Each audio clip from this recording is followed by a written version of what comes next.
अस्सलाम वालेकुम दोस्तों। असेसमेंट पार्ट 3 में आपसे मुखातिब हूँ। ये असेसमेंट फ्रेम वर्क है that is the most important thing in outcome based teaching and outcome based assessment.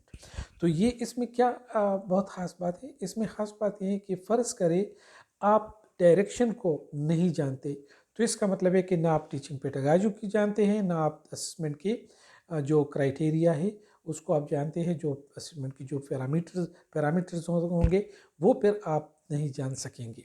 तो ये क्यों ज़रूरी है? ये इसलिए ज़रूरी है क्योंकि सारा दारोमदार इन अंडरलाइन वर्ड्स पे है। ठीक है, differentiate, identify, compare, describe, use, construct, इस तरह के जो अंडरलाइन रेड बल पॉइंट से जो अंडरलाइन है इसको आप देख रहे हैं। तो ये क्यों ज़रूरी है? ये इसलिए कि ये इस लफ्ज़ में सारा सब कुछ पिन्हा है, इसमें एम्बेडेड है। टीचिंग मेथडोलॉजी, इसमें असेसमेंट, इसमें एवरीथिंग जो है वो इसमें रखा हुआ है।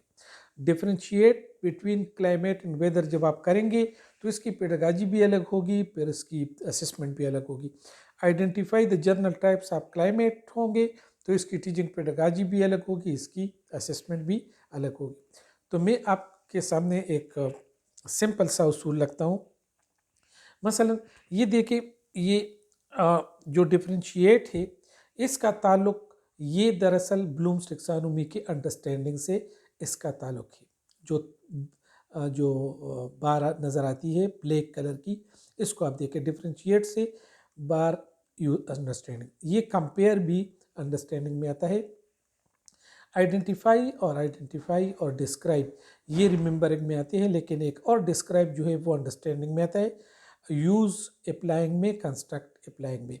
तो ये आमतौर पे जो असिस्टेंट स्पेशलिस्ट होती हैं, जो नाम नहाद जो सोडो असिस्टेंट स्पेशलिस्ट होती हैं, वो मुख्तलिफ़ जगहों से मवाद जमा करके आपके सामने पेश करते हैं, लेकिन इनकी जो बीच में जो टेक्निकलिटी है वो नहीं जानते कि दो किस्म के इसके कौन से कमांड वर्ब किस लेवल से उनका ताल्लुक़ है। मैं आपको आज इसका बहुत अच्छा गुर सिखाने वाला हूँ। तो ये है टी ओ एस को हम आखिर में देखेंगे, वो उस पर बात करें, लेकिन हम ब्लूम्स टेक्सोनोमी भी बात करेंगे क्योंकि ब्लूम्स टेक्सोनोमी का ताल्लुक है गहरा इससे। और जो ब्लूम्स टेक्सोनोमी है उसमें जो कॉग्निटिव डोमेन है उसका हमारे असेसमेंट और एवरीथिंग से इसका ताल्लुक है। तो इसके दरअसल दो वर्जन थे। एक ये जो लेफ़्ट साइड पे आपको नज़र आए, द ओल्ड वर्जन, और द न्यू वर्जन जो बना है। ओल्ड वर्जन ब्लूम्स जो बेंजामिन ब्लूम्स है उसने बनाया है। द न्यू वर्जन जो है वो नील्स एंडरसन ने बनाया है। ठीक है, वो उसका शागिर्द था। तो वो ओल्ड वर्जन में और न्यू वर्जन में फ़र्क ये है कि क्रिएटिंग एंड एवेलुएटिंग को उलट किया गया है। यानी यहाँ पे सिंथेसिस है, यहाँ एवेलुएशन है।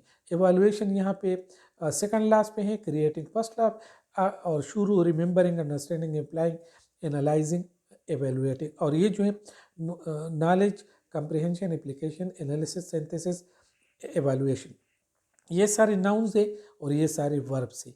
तो इसका भी एक ज़बरदस्त ताल्लुक है, मैं आगे बताऊंगा। तो ये आप देखिए, ब्रीफ इंट्रो जो है इंट्रोडक्शन, मैं आपको वो सिखाने वाला हूँ, दिखाने वाला हूँ। पहला हम इस पर फोकस करेंगे, ये इस पे, ठीक है, रिमेंबरिंग पे, जो अगर आपको सही तौर पे नज़र आए।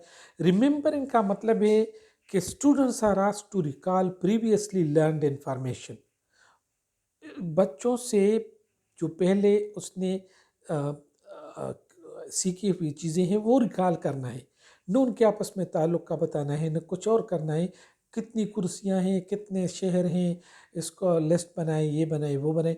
तो वो बिल्कुल चंक्स की सूरत में इंफॉर्मेशन को उनके जहन में रखना और फिर असेसमेंट में उनके जहन से निकाल कर पेपर एंड पेंसिल में या परफॉर्मेंस में रखना। ठीक है, लेकिन परफॉर्मेंस तो खैर उसमें होती नहीं है। तो देखिए, remembering, students are asked to recall previously learn. तो वर्ब जो इसमें इस्तेमाल होंगे, डिफाइन, इसकी तारीफ़ करें, लेबल, कोई नक्शे पर कोई निशान लगाएं कि कौन सा शहर है, सेलेक्ट, इसमें से कोई चीज़ सेलेक्ट करें, आइडेंटिफाई, कोई पहचान कराएं, ٹھیک ہے. لسٹ اس کی فہرست بنائیں، اسٹیٹ بیان کرے، ڈسکرائب بیان کرے، نیم اس کے نام بتاؤ. تو یہ یا right the name of different chemical جو بانڈز ہوتے ہیں اس کے نام بتاؤ. مطلب ہے کسی بھی سبجیکٹ میں آپ اس کو استعمال کر سکتے ہیں. تو اس کو ہم ڈیٹیل میں پڑھیں گے آگے بلومس ٹیکسانومی میں. نیکسٹ ایپیسوڈ کے لیے تیار رہیے. Thank you very much for watching this video.